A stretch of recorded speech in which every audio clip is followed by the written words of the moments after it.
आज हम अल्कोहल की अभिक्रियाओं के बारे में देखेंगे। जैसा कि मैंने पहले बताया था, अल्कोहल की अभिक्रिया दो तरह की होती है। पहली वह अभिक्रिया जिसमें R और OH के बीच का बंध टूटता है। दूसरी वह अभिक्रिया जिसमें RO और H के बीच का बंध टूटता है। यानी कि पहली अभिक्रिया में कार्बोकैटायन का निर्माण होता है और दूसरी अभिक्रियाओं में वे अभिक्रियाएं जिसमें H के आने से एसिडिक गुण का प्रदर्शन होता है। पहली अभिक्रिया के अंदर अभिक्रिया के उत्पाद के रूप में कार्बोकैटायन का निर्माण होता है। जैसा कि हमने बीएससी पार्ट फर्स्ट में पढ़ा था कि कार्बोकैटायन में तृतीयक द्वितीयक की अपेक्षा और द्वितीयक प्राइमरी की अपेक्षा अधिक स्थायी होता है। इस अभिक्रिया में निकलने वाला OH एक अच्छा समूह नहीं है, यह आसानी से नहीं निकलता है। यदि यह अभिक्रिया अम्लीय माध्यम में होती है तो प्रोटोनीकरण द्वारा OH2 ग्रुप बन जाता है, जो कि एक अच्छा निष्कासित होने वाला समूह है। इसके द्वारा मुक्त कंपाउंड कार्बोकैटायन होता है। ये अभिक्रियाएं अल्कोहल में न्यूक्लियोफिलिक सब्स्टिट्यूशन नाभिक स्नेही प्रतिस्थापन अभिक्रिया द्वारा संपन्न होती है। हम प्रथम रिएक्शन में हाइड्रोजन हैलाइड की अल्कोहल से रिएक्शंस देखेंगे। इसमें देखते हैं कि यह अभिक्रिया SN1 अभिक्रिया होती है। इसमें एल्काइल हैलाइड का निर्माण होता है। यहाँ पर हाइड्रोजन हैलाइड में सामान्यतः ब्रोमिनेशन और क्लोरीनेशन का अभिक्रियाएं देखी जाती हैं। हम जानते हैं कि तृतीयक अल्कोहल सबसे अधिक क्रियाशील होते हैं, यह साधारण ताप पर ही क्रिया कर लेते हैं, जबकि द्वितीयक अल्कोहल और प्राइमरी अल्कोहल गर्म करने पर ही या और उत्प्रेरक की उपस्थिति में होते हैं। तृतीयक अल्कोहल को यदि हम HCl से रिएक्शन कराते हैं तो उनके उत्पाद आसानी से प्राप्त होते हैं, जबकि ब्यूटेनॉल का जिंक क्लोराइड की उपस्थिति में गर्म कराने पर उत्पाद प्राप्त होता है। इस अभिक्रिया को हम फास्फोरस पेंटाक्लोराइड और फास्फोरस ट्राइक्लोराइड में भी करा लेते हैं। आयोडाइजेशन के लिए हम फास्फोरस आयोडाइड पर लाल फास्फोरस और आयोडीन का मिश्रण काम में लेते हैं, क्योंकि पहले पूर्व की भांति अभिक्रिया द्वारा एल्काइल आयोडाइड का निर्माण नहीं हो पाता है। यह अभिक्रिया में प्राप्त उत्पाद एल्काइल हैलाइड के लिए यदि हम थायोनिल क्लोराइड का उपयोग करें तो उत्पाद अच्छा प्राप्त होता है। यह अभिक्रिया SN2 क्रिया विधि द्वारा होती है और प्राप्त उत्पाद में HCl और SO2 गैसीय अवस्था में आसानी से बाहर निकल जाते हैं और इस कारण से एल्काइल हैलाइड शुद्ध अवस्था में प्राप्त होता है।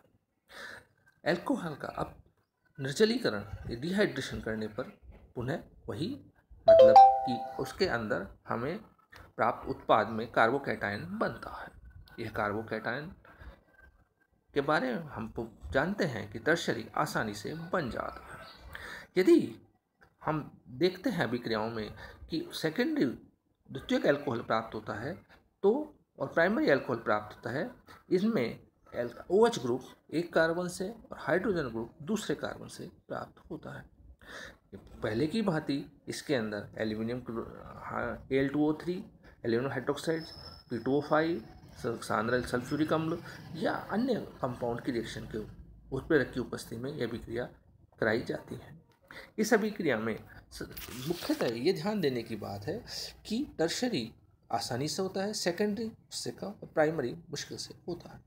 यानी कि प्राइमरी उत्पाद कम प्राप्त होता है, सेकेंडरी उत्पाद अधिक मात्रा में प्राप्त होता है। यह सब सेटजेफ रूल के नियमानुसार होता है।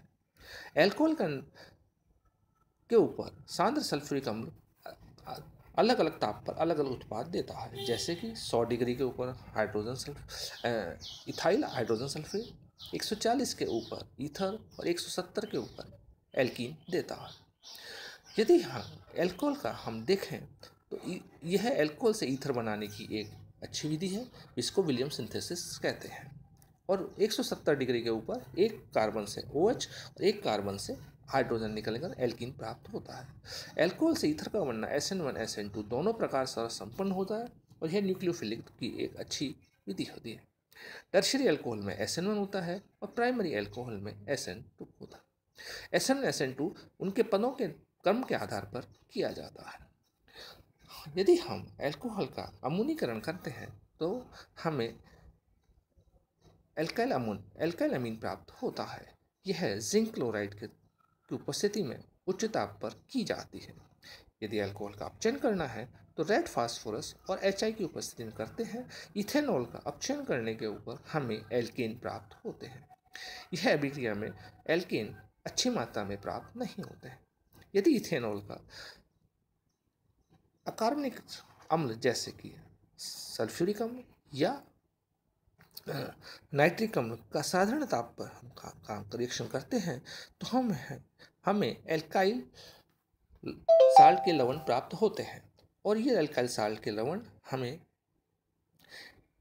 अन्य विधि द्वारा शुद्धिकरण करने के कारण अच्छी मात्रा में प्राप्त हो सकते हैं।